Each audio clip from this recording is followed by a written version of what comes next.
Continuando com a nossa programação agora, anunciaremos o próximo painel, que tem como tema Criando Cidades para Pessoas.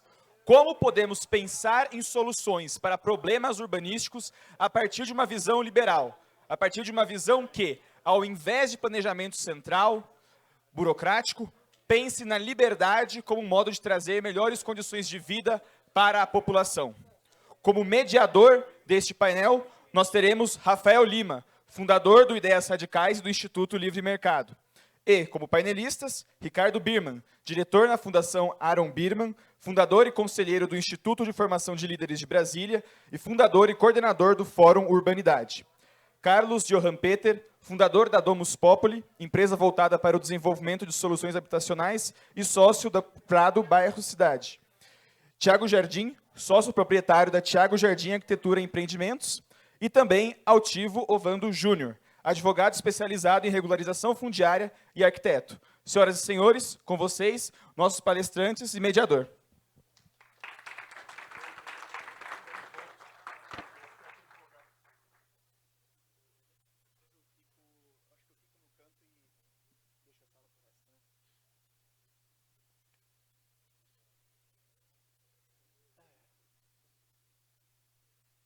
Bom, ainda é boa tarde? Ainda é boa tarde, né? Boa tarde, pessoal. E eu fico muito feliz, para começo de conversa, que a gente tem um painel para discutir cidades. Eu estou vendo a evolução do movimento há muitos anos, e a gente discutia direito, Hayek, Mises, economia. É bom ver a gente indo para o prático. É bom ver a gente indo para o sólido, para o dia a dia das pessoas, especialmente agora que a gente tem vereadores no movimento. E isso posto, eu já queria deixar aberto... acho que é mais legal a gente fazer uma pergunta para todo mundo responder e começa uma conversa, assim, ao invés de ficar direcionado. Né? Se fosse direcionado, a gente faz uma palestra individual. Então, primeiro uma pergunta aberta, só para todo mundo começar a entender. A gente está no movimento de liberdade, falando de cidades. Quais são os principais problemas, ou se a gente fosse pegar assim, que hoje a gente pode resolver das cidades, trazendo uma coisa maior de liberdade, para que as pessoas não conseguem muito visualizar? Eu acho que como a gente vive na cidade, elas muitas vezes não funcionam, mas a gente não consegue ligar os pontos. Então, se vocês pudessem trazer um problema que a liberdade resolve nas cidades e melhora para as pessoas, que muita gente não sabe ainda. Acho que tem um microfone ali na mesa.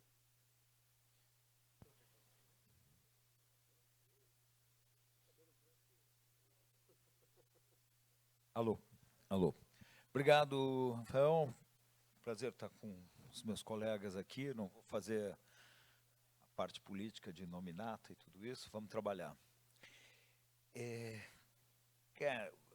Urbanismo é um reflexo de como as pessoas moram. E a gente, eu imagino que meus colegas aqui, a gente não ensaiou muito. Se tem uma coisa difícil no mundo, é toda a estrutura legal, o licenciamento, as estruturas, as regras, tanto federais, estaduais, como municipais. Então, é um emaranhado de legislações, entra a questão ambiental no meio. Nós estamos falando realmente de um cipoal, para usar a expressão que reflete muito, extremamente complexo. Então, tudo que a gente precisava na vida era de maior liberdade e maior delegação de responsabilidade. O Brasil tem uma característica de querer registrar, regular tudo. Daqui a pouco eles botam o tamanho do quarto dentro da Constituição, e cada cidade é diferente. Então, nós temos uma complexidade gigantesca. Se fosse listar aqui, seriam horas de conversa. Basicamente, a gente tem que ter mais liberdade de empreender. A atividade, por ter uma responsabilidade grande, por ter grandes valores envolvidos e por envolver, inclusive, uma coisa de segurança do teto das pessoas, tem muita normatização. E uma parte até inevitável. Mas, de novo, a nossa tradicional complexidade burocrática legislativa do país, ela é amplamente representada no segmento. Deixo a palavra com os colegas aqui. Bom, eu acho que todo mundo aqui vai reclamar da burocracia do governo, com certeza. É um constante desafio de ser único na resposta. Então. Oi? é um constante desafio de ser único na resposta. Então, você pode trazer algum problema que Não, você sim, enfrenta sim. mais, Não, ou alguma história, alguma é. coisa assim. A burocracia, ela afeta várias coisas, né? O planejamento da cidade, feito por um planejador central, também influencia diretamente na vida de todo mundo, né? Uma das coisas que o planejamento urbano se transformou foi nisso. Foi o planejador que antes se preocupava com o transporte, com os espaços públicos, agora ele está regulamentando e desenhando a cidade, né? Regulando tudo e de acordo com o interesse dele, basicamente. Porque muita gente nem sabe, mas o planejador ele controla o estoque de imóveis na cidade, né? Ele controla a oferta de moradias e de escritórios na cidade. É um grande poder isso, né? E o pior, ele não entende de economia. Ele controla o estoque de oferta, o arquiteto urbanista, mas não entende das consequências disso. Então, um dos mais graves que é das consequências disso é o problema na economia mesmo. A produtividade do centro urbano, ela é afetada pela legislação de pessoas que não entendem de economia. Por exemplo, aqui em Belo Horizonte, nós temos regras muito restritivas para o desenvolvimento urbano, para a construção civil. O desenvolvimento da cidade espalhou e já está indo para fora do município, para Nova Lima. O centro da cidade está envelhecendo, empobrecendo, depreciando. E as pessoas têm que ficar transitando de um lado para o outro e tudo mais. E aí você vai e pergunta para a pessoa que está legislando, ela não entende nem esse processo, sabe? Por que esse processo está acontecendo? Ela não sabe nem a causa disso. Então, a pessoa que está legislando, ela tem que entender do que ela está fazendo, que envolve o planejamento urbano, envolve a economia, envolve os mercados dentro da cidade, de forma como um todo. Então, basicamente, é isso, para introduzir o assunto. Boa noite a todos, boa noite aos colegas. Quero agradecer a organização do evento pelo convite, especialmente o Vitor Graçano, que foi quem indicou, sugeriu o meu nome. Eu quero comentar algumas coisas e depois, no final, falar sobre a regularização fundiária urbana, que é o motivo pelo qual eu fui chamado. Mas algumas observações eu quero fazer, porque eu sou do outro lado da história, dos três componentes da mesa. Eu trabalhei sempre do lado do poder público. Eu sou arquiteto e advogado, e sou de São Paulo, e fui convidado, anos atrás, para ser secretário de habitação do município da Grande São Paulo, na região do ABC, município de Mauá, que é uma cidade operária, uma cidade pobre, com 500 mil habitantes, uma cidade meio dormitório de São Paulo. E eu, chegando lá, me deparei com uma legislação, o velho Código Sanitário, né, que todas as cidades adotavam, né, que era o Código de Obras, absurda. E a primeira coisa que eu fiz como secretário foi mudar totalmente a legislação do Código de Obras. Para vocês terem uma ideia, os colegas aqui sabem muito bem, essa legislação exige, por exemplo, que no banheiro tenha que caber um círculo de 2 metros dentro do banheiro para poder ser aprovado pela prefeitura. A janela tem que ter, o raio de iluminação dela tem que atingir determinada metragem no chão, enfim, coisas absurdas, que é uma cidade irreal. E a gente revogou aquele Código de Obras e tinha, acho que, 200 artigos e fez uma nova lei com 30 artigos. Partindo de qual pressuposto? O médico, quando vai fazer uma cirurgia, não precisa submeter a técnica que ele vai usar a um Conselho Regional de Medicina para ser aprovado. O dentista, idem. O arquiteto é diferente. Ele faz um projeto dentro da lei e ele tem que submeter o projeto que ele fez a um outro colega arquiteto que vai falar se aquele projeto pode ou não ser edificado. Quer dizer, é um absurdo, é um contrassenso total isso daí. A gente partiu desse pressuposto de que isso é um absurdo E o arquiteto tem que responder pelo seu projeto, assim como o médico responde pela cirurgia, o dentista pelo aquilo que faz e tudo mais. Então, a legislação urbanística do Código de Obras de Mauá, naquele momento lá, foi reduzida e a gente cuidava apenas da interferência daquele projeto na cidade. Tinha que ter o recuo de frente, as casas tinham que ter o recuo de frente, e uma taxa mínima de impermeabilização, para o solo não ficar totalmente impermeável. O restante, o projeto interno, a casa, a divisão, a metragem, problema do arquiteto que fez. Ele foi contratado para fazer, ele tem competência para fazer aquilo que for melhor para o cliente dele. E ponto. O projeto entrava na prefeitura, a gente só via se estava atendendo a questão do zoneamento básico lá e aprovava o projeto e pronto. Uma outra... Bom, não precisa dizer que eu saí de lá, essa lei caiu por terra e voltou a ter uma nova lei com 200 artigos de novo. Uma outra iniciativa que a gente teve lá, eu cheguei, tinha 8 ou 9 edifícios multados por irregularidade na sua construção, mas edifícios prontos, com 100% das unidades habitacionais vendidas.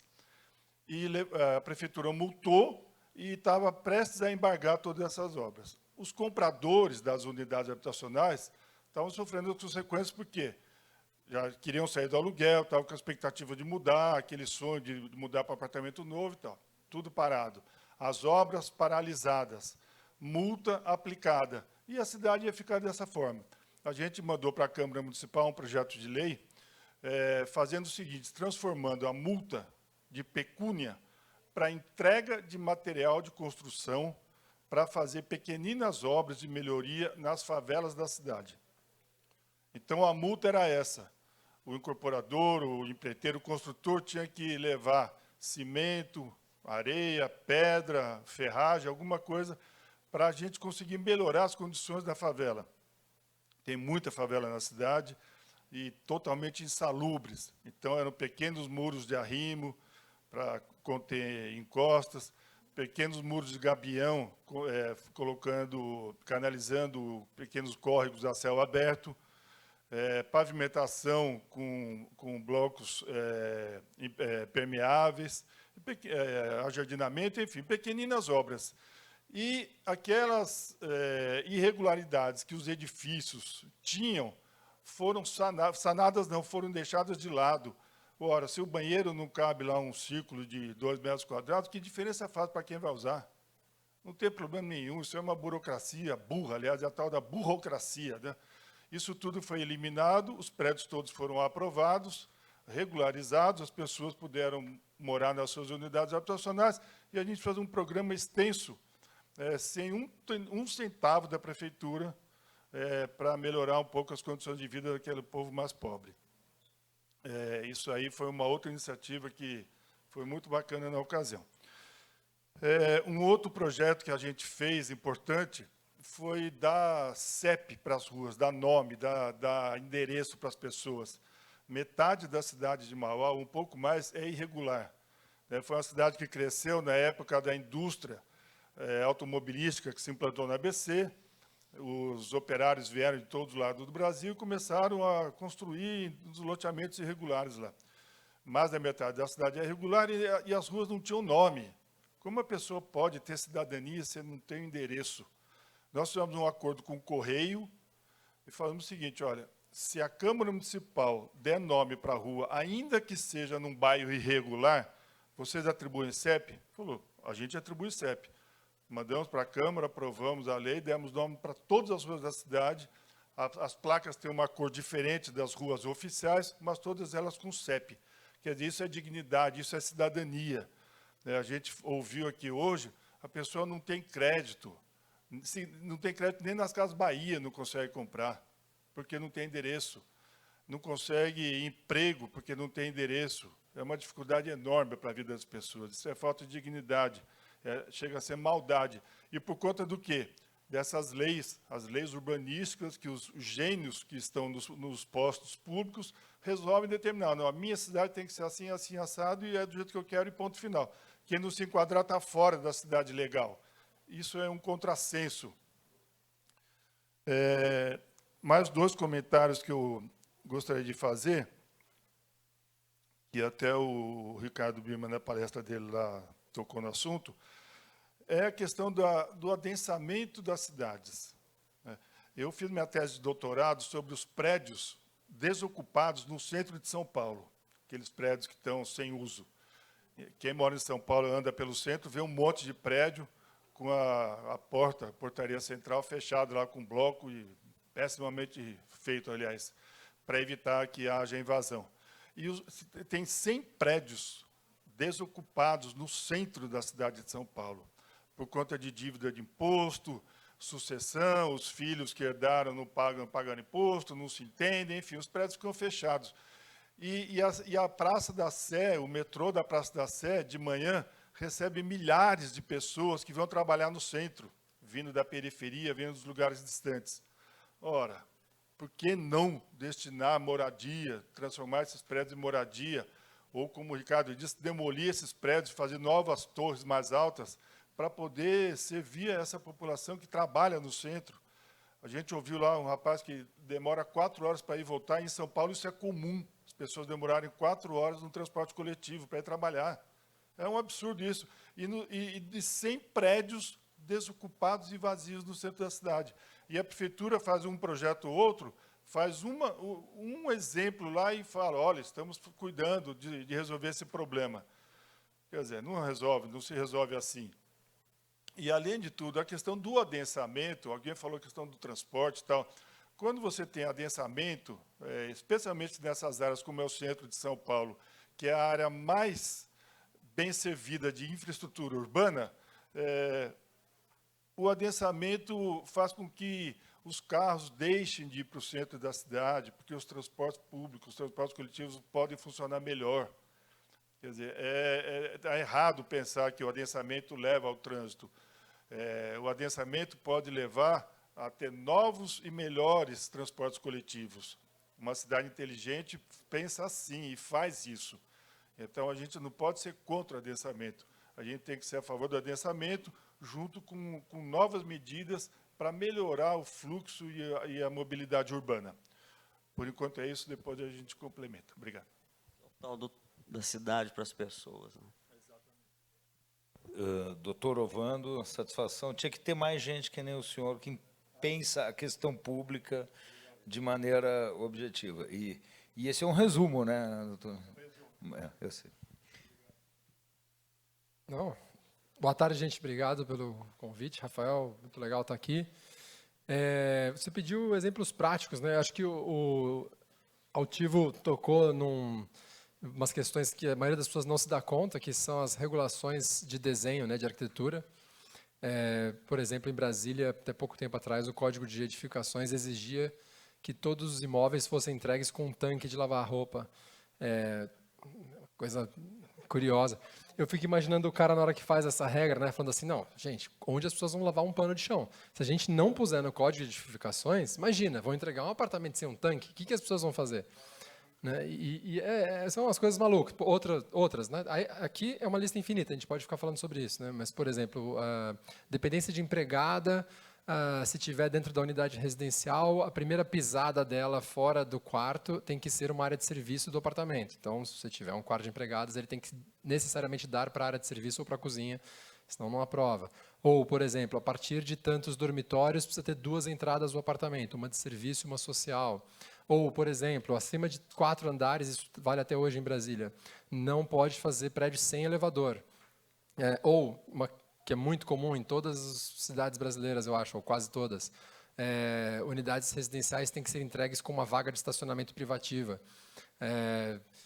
Várias outras coisas. Uma que é muito interessante, que não é em edificações, mas é para loteamentos, que é uma lei federal, que é o lote mínimo de 125 metros quadrados.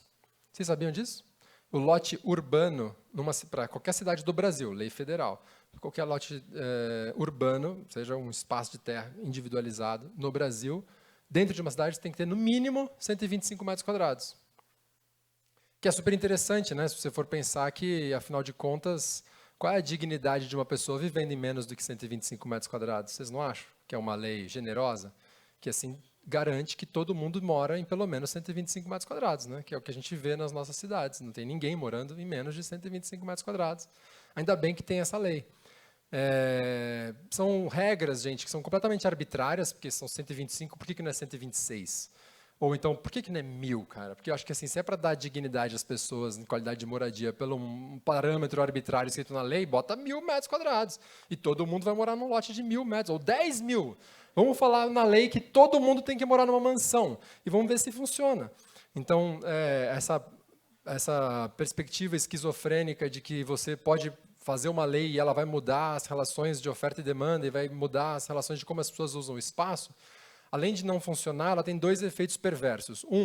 Ela cria uma divisão da cidade entre o formal e o informal, que, como a gente já falou, eu falei na minha outra palestra, o Altivo tocou aqui, cria uma condena as pessoas que estão abaixo da linha, né, do patamar regulatório mínimo, não apenas viver na informalidade urbanística. O cara não é só que ele não vai ter um CEP, que o CEP tem 1000 consequências, mas, além disso, ele também não tem segurança pública, ele não tem a quem recorrer numa disputa de posse, ele não tem crédito, ele não tem acesso a um financiamento, ele não tem 1000 coisas. Assim, então, é uma condenação a essa pessoa a se sujeitar ao submundo da informalidade, da criminalidade, em vários aspectos da vida dele, não apenas no aspecto de titulação e documental. Então, isso é muito sério. E o segundo é que ele digamos assim, um excelente mecanismo de estancamento da inovação, né? Então, se todo apartamento tem que ser entregue com uma vaga de garagem, você não dá espaço para um empreendedor diferente resolver fazer uma coisa,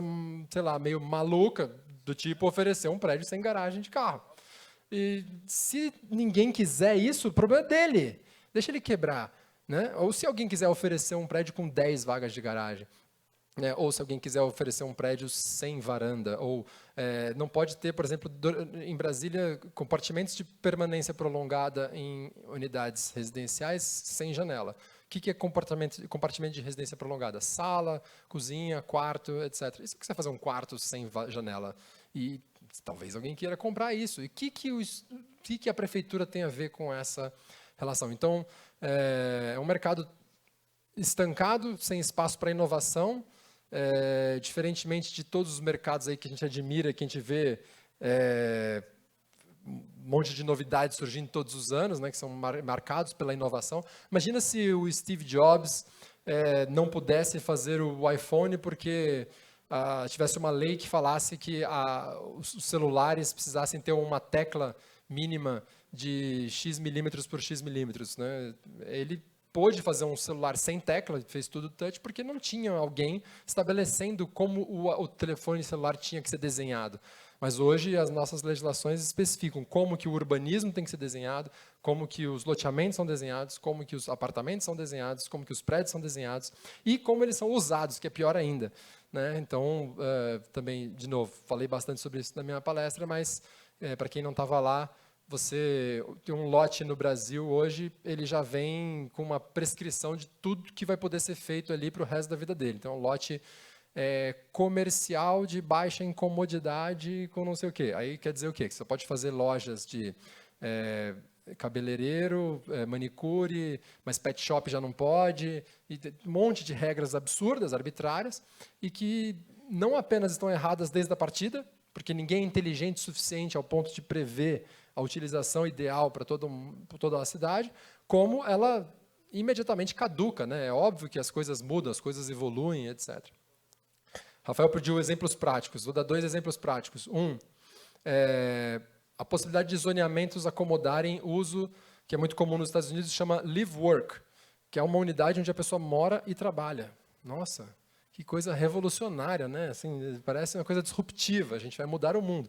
No mundo inteiro é assim, no Brasil é assim, mas como os zoneamentos geralmente não permitem, se você tem uma costureira que tem um pequeno imóvel e ela tem uma lojinha na calçada e dorme no quarto de cima, ela necessariamente está irregular. Então, por que ela tem que ser ilegal? Isso não faz sentido. Isso é um exemplo. E um outro, para sair da arquitetura e do urbanismo, um outro exemplo prático, que é uma pergunta que eu faço em todas as vezes que eu tenho a oportunidade de falar em público, por que eu não posso comprar um ônibus e, atendendo às normas de segurança e o código de trânsito, oferecer serviço de transporte coletivo ao preço que eu quiser na catraca?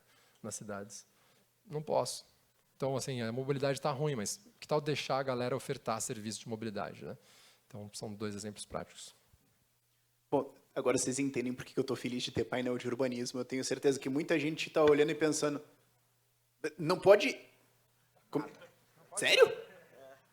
São coisas que estão começando a ser discutidas mais agora nos círculos de liberdade. Eu fico feliz que a galera está acordando mais para isso. O que me leva também à minha próxima pergunta. A gente falou dos problemas. Mas aqui a gente está num evento de lideranças, num evento de gente que quer mudar o mundo. Então a gente pode ficar reclamando, que é sempre muito legal. De preferência com uma cervejinha, senão não dá. Mas a gente tem que pensar e o que nós vamos fazer sobre isso. Então a gente precisa, eu acho que a constatação é que existem vários problemas. Existem pessoas que podem solucionar, mas, convenhamos, não são muitas. E a gente vai ter que fazer alguma coisa sobre isso. Quais são os espaços que a gente pode mudar isso? Se a gente for pensar, largamente falando, e a sociedade civil, comunicar, explicar, para que as pessoas entendam todas essas dificuldades. Imagino que a maior parte só descobre quando vai construir alguma coisa, e ainda assim limitado ao que ele está fazendo. A gente pode ir à academia, né, pois todos esses seres que estão fazendo essas enormidades foram formados em algum lugar, a gente pode entrar nesses espaços e tentar mudar como é a formação disso. Ou a gente pode falar com os agentes, aí seria prefeitos, vereadores, os burocratas, etc. Idealmente a gente vai nos 3, mas se tivesse que escolher um, em qual vocês iriam para tentar causar uma mudança e o que vocês fariam ali para tentar trazer cidades melhores? Fazer a ordem inversa, posso? Eu acho que, sem dúvida nenhuma... Bom, os políticos você fala. Eu acho que estudantes é o mais importante. Eu falo bastante com... Além da gente contratar vários egressos de faculdades de arquitetos, né, recém-formados, estagiários e tal. Agora, na verdade, para ser bem sincero, na pandemia eu não fiz e desde a pandemia ainda não. Mas antes da pandemia eu fazia muito. Dava muita palestra em faculdade, né? Gostava muito de ir nas faculdades falar. E é impressionante, é impressionante. O urbanismo é uma disciplina que lida diretamente com as relações econômicas, acho que alguém falou aqui. E não se fala disso na faculdade. Não tem, assim, não existe o debate. E aí quando eu falava algumas coisas do tipo o imóvel é caro no centro porque tem uma restrição burocrática, né, imposta pelo governo e influenciada pela academia, os alunos achavam que fazia sentido, e aí os professores ficavam revoltados. Não, são os especuladores imobiliários que fazem o preço alto e tal. Então, acho que pessoas mais velhas tendem a ter mais dificuldade de mudar de opinião. Então, as pessoas novas, aí talvez o SFL seja uma grande ferramenta, né? O SFL poderia levar o assunto para os alunos de arquitetura, urbanismo, e falar com eles sobre esse tema. Acho que é muito, muito importante.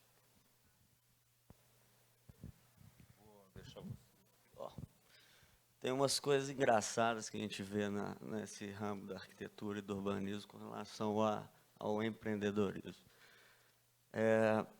Quando diminuíram os índices de aproveitamento na cidade aqui de Belo Horizonte, eu fui lá reclamar. Né? Falei, pô, vocês estão querendo ofertar moradia, diminuindo o potencial de construção dos terrenos.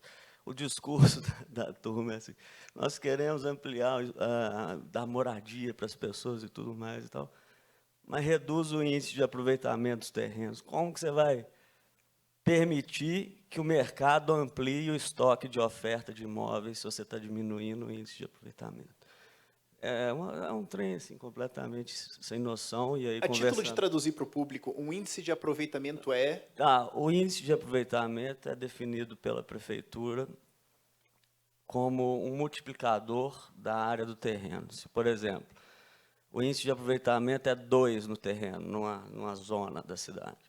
Então, o construtor pode pegar um terreno lá de 1.000 metros e transformar esse terreno em 2.000 metros de área de imóveis. O índice 2 multiplica pela área do terreno.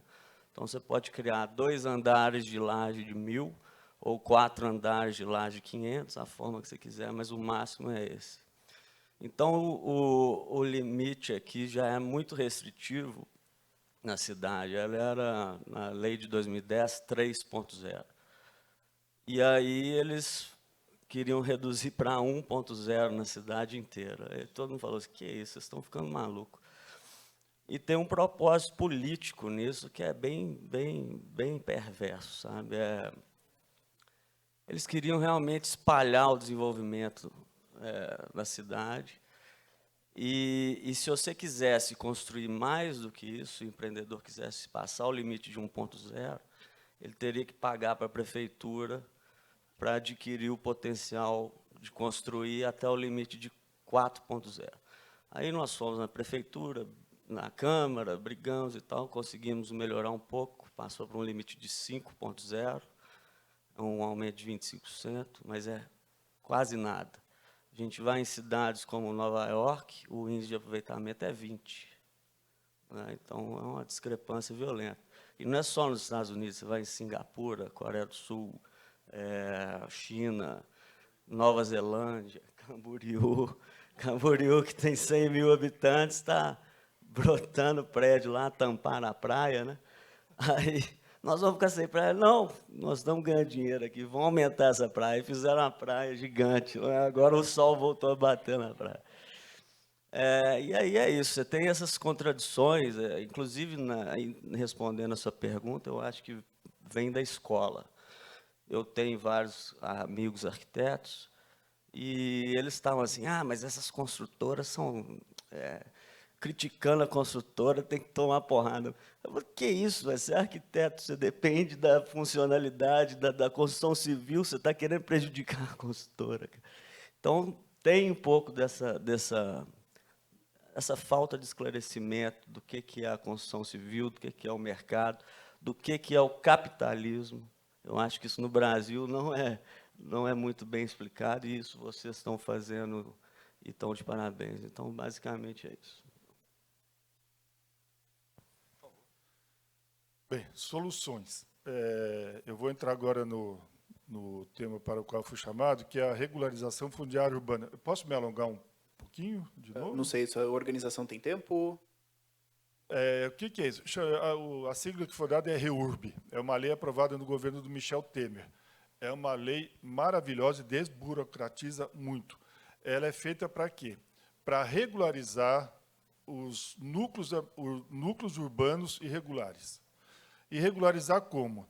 Joga fora o Código de Edificações, joga fora a Lei de Zoneamento, joga fora dificuldades e leis ambientais, APP, etc., joga fora índice de potencial construtivo, joga fora tudo que existe do arcabouço legal de urbanismo.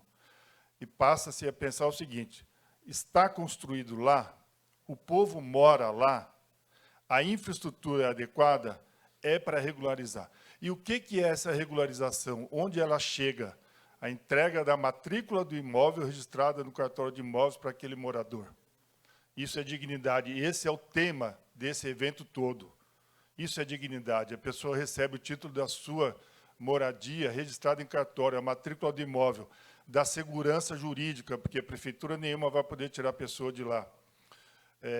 Da autoestima, o cara se sente dono. Só tem a propriedade no Brasil quem tem o papel, você sabe muito bem disso. E é uma defesa desse Congresso o direito à propriedade privada. E esse é o direito à propriedade privada, se dá com o papel, com a matrícula do imóvel. Como fazer isso? Vocês podem, nos bairros que são irregulares, e não é só bairro pobre não, viu? Tem loteamento em Brasília, aliás, o pessoal do PT, que estava no Ministério das Cidades, na época do Michel Temer, foi contra essa lei porque disse que era para regularizar os grandes condomínios de Brasília.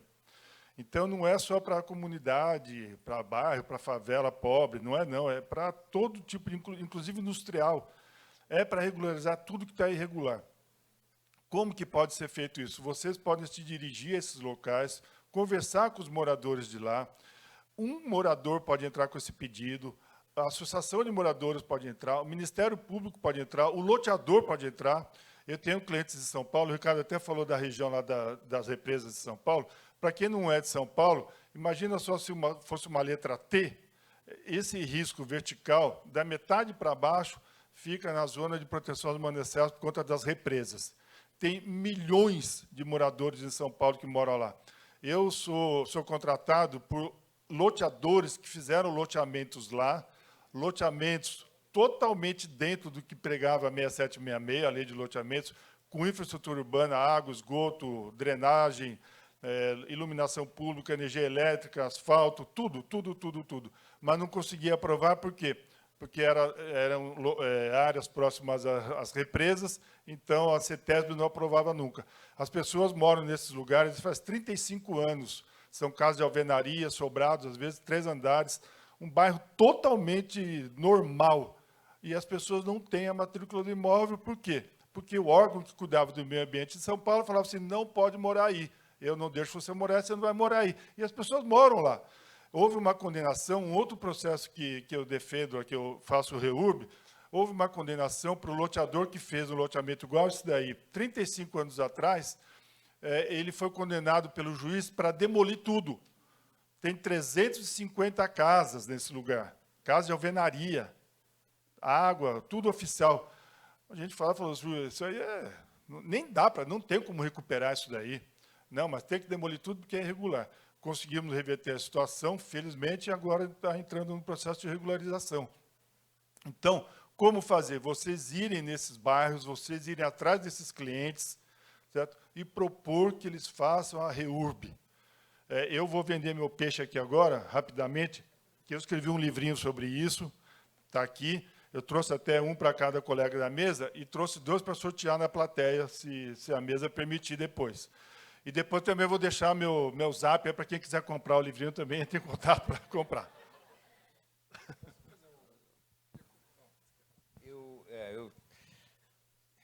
Primeiro o seguinte, eu estava vindo para cá e eu digo, mas o que eu vou falar? E a plateia, e liberalismo. Na verdade, um dos lugares onde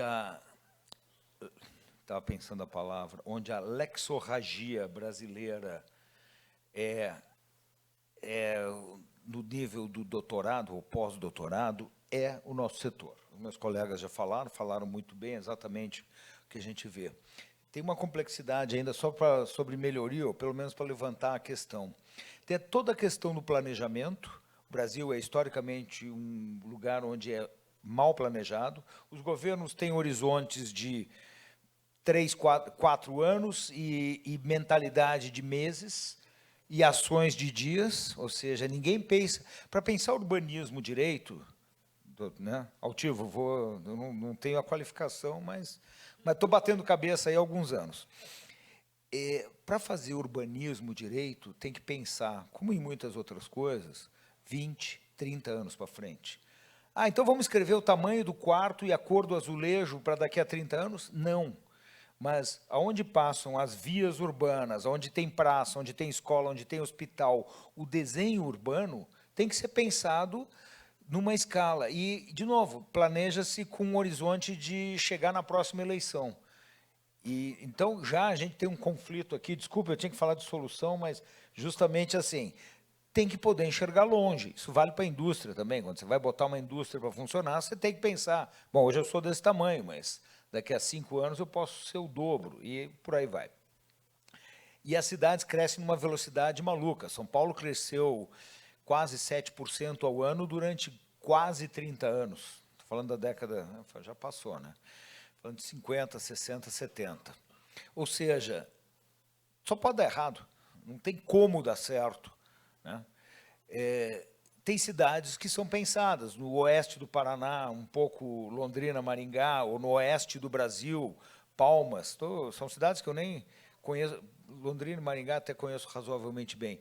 Quero dizer o seguinte, existem casos bem pensados no Brasil de infraestrutura urbana e de planejamento, mas a questão do planejamento é um buraco gigante e começa por nem querer pensar uma visão ideal. Uma outra... Mais um minuto aqui, já te passo, Ricardo. Uma outra variante é o seguinte, habitação popular. Eu já fiz negócio, eu desenvolvi um sistema de construção a partir de paredes pré-moldadas de concreto. Fui aprovar isso, passei pelo IPT, passei pelo Ministério das Cidades, aprovei na Caixa, um milagre, uma loucura, e 10 anos para fazer o troço rodar. Funcionou, está aí, existe, tem suas limitações de execução, isso fica bom quando fica grande. Quando você vai fazer habitação popular, você se depara com uma burrice, já mencionada aqui pelos meus, e só burrice para dizer o mínimo. O pessoal quer regular tudo. É típico governo. Quer dizer, nós somos exatamente o oposto disso, no sentido liberal. Tem uma limitação que planejar é botar limite nas coisas. Então, aonde é o limite, o quanto deve ser e quem deve fazer isso, com que qualificação. E, de novo, é um campo fantástico para quem gosta de ficar mandando na vida dos outros essa questão toda.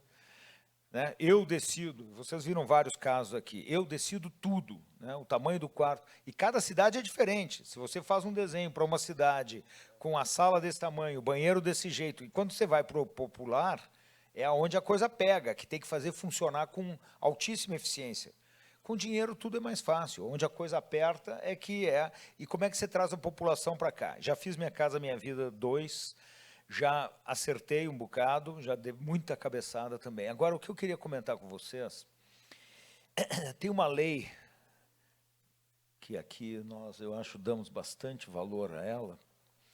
Os caras tentam mudar ela. Volta e meia você vê documentos, decretos, iniciativas legislativas e no judiciário, que é uma lei antiga, a lei da oferta e da procura. Essa lei, quem é que inventou essa lei mesmo? Bom, então, deixa eu dizer, eu tenho a impressão que essa lei foi inventada, eu não estava lá, essa lei foi inventada mais ou menos na mesma época que inventaram a lei da gravidade. Tá? E a gente não combinou. Né? Mas é do tempo da lei. Então, aí é o seguinte, nós queremos moradia barata, nós temos que acelerar a integração da população de baixa renda, da população pobre, da população miserável, a um patamar de razoabilidade, né, decente. No fundo, isso faz parte, eu acho, do ideal libertário. Né? A gente trabalha na nossa empresa, a gente acredita em ganhar dinheiro e a gente acredita em construir uma sociedade melhor a partir daí. E aí tem o governo no meio atrapalhando e achando que vai saber melhor. Antigamente tinha uma frase que dizia que o pessoal comentava o seguinte: não, o problema do governo militar é que eles querem, lá de Brasília, definir o número de táxis que tem que ter em Curitiba. Não sei se melhorou muito até agora, mas vamos em frente. E só para terminar, como é que a gente vai ter moradia barata?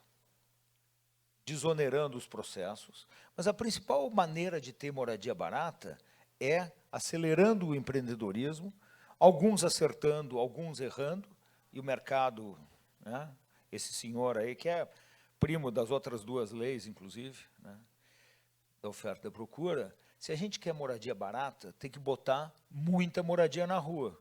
Se tem pouca moradia, ela custa mais caro. Não fui eu que inventei, já era assim há mais tempo. Se tem muita moradia, o preço baixa. O mercado, esse senhor, ele é o senhor da razão, ele é o tempo. Então, desculpa aqui dar uma desviada, mas é o nosso assunto em última análise. Né? Então, a questão de acelerar a habitação social é extremamente importante, porque não adianta a gente resolver e pregar para os convertidos e melhorar a vida do 1% rico. Rico não precisa de ajuda. Né? Que nós temos que fazer? Nós temos que trazer a população pobre e miserável, né, para um patamar de vida decente. Não sei se dá para fazer os 1.000 metros, né, os 10 mil metros de lote, mas moradia decente, infraestrutura, adensamento altivo, eu acho que é fundamental, diminui o impacto de transporte, diminui o consumo de energia, é ambientalmente muito mais lógico e saudável, socialmente, enfim. Desculpa que eu já me emociono aqui no meu discurso. Só para terminar, quer ter moradia barata? Oferece muita moradia, o preço baixa. Não, bota um monte de regra, complica a vida, não aprova, tudo é difícil, né? O preço vai para cima. Tem menos gente para fazer, os riscos do negócio crescem muito. Então, é a mesma história em muitos campos. E no nosso, a lexorragia, inventei agora essa palavra no meio do caminho, não sei se ela existe. Né, a legis ferenda, a fúria legislativa, de uns caras sentados num escritório achando que sabem tudo. Não dá muito certo. O que tem de bom?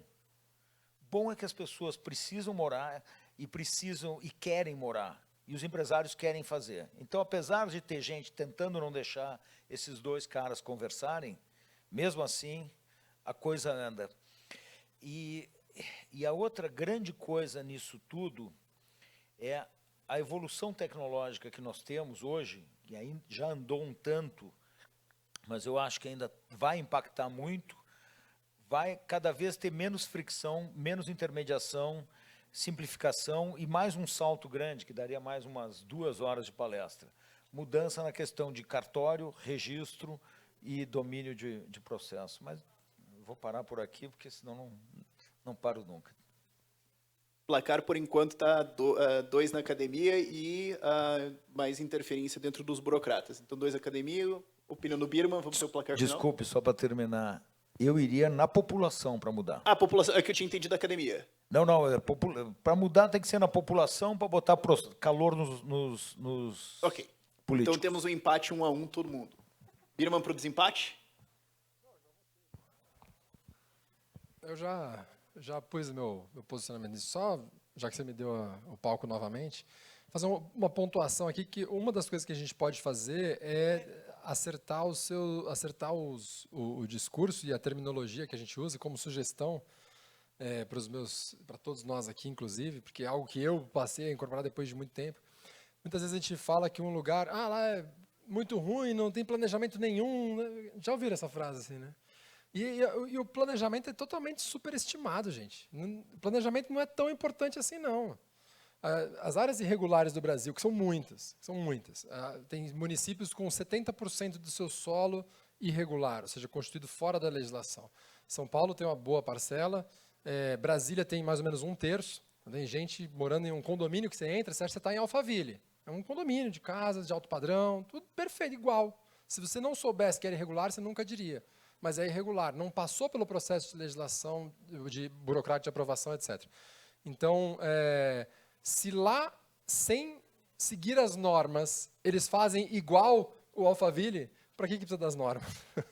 A cidade cresce organicamente meio que do mesmo jeito que a cidade que não é orgânica, então para que tem tanta regra? Houston, no Texas, nos Estados Unidos, é famosa por ser uma cidade sem zoneamento. Não tem zoneamento. Aí você vai ver, ela é totalmente diferente das cidades americanas? Não, é igual. Mesma coisa, tem um centro com os predinhos mais altos, tal, depois tem um subúrbio em volta, mesma coisa. Então, assim, é um monte de regra estúpida que não leva nada a lugar nenhum, e o planejamento não é tão importante. Né? Às vezes, mais importante do que o planejamento é você permitir as escolhas do dia a dia, difusas e orgânicas, etc. Acho que é isso.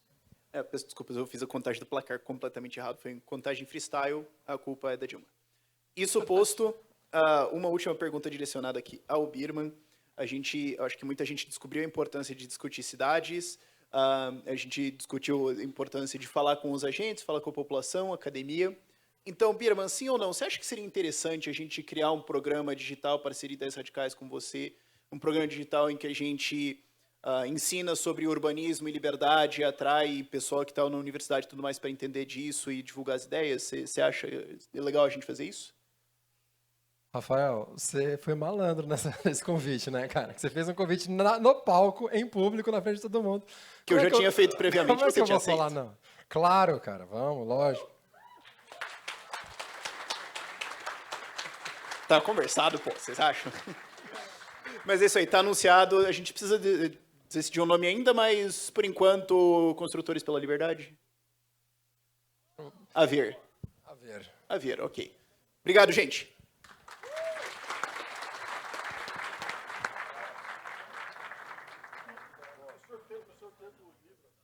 Pessoal, a gente precisa estar liberando aqui o palco depois, posso que vão estar juntando as 2 salas para ter as últimas 2 palestras finais. Nossos palestrantes vão estar aqui à disposição durante esse espaço de intervalo que nós teremos agora para estarem sanando as dúvidas de vocês. Tudo bem? À disposição, daqui a pouquinho.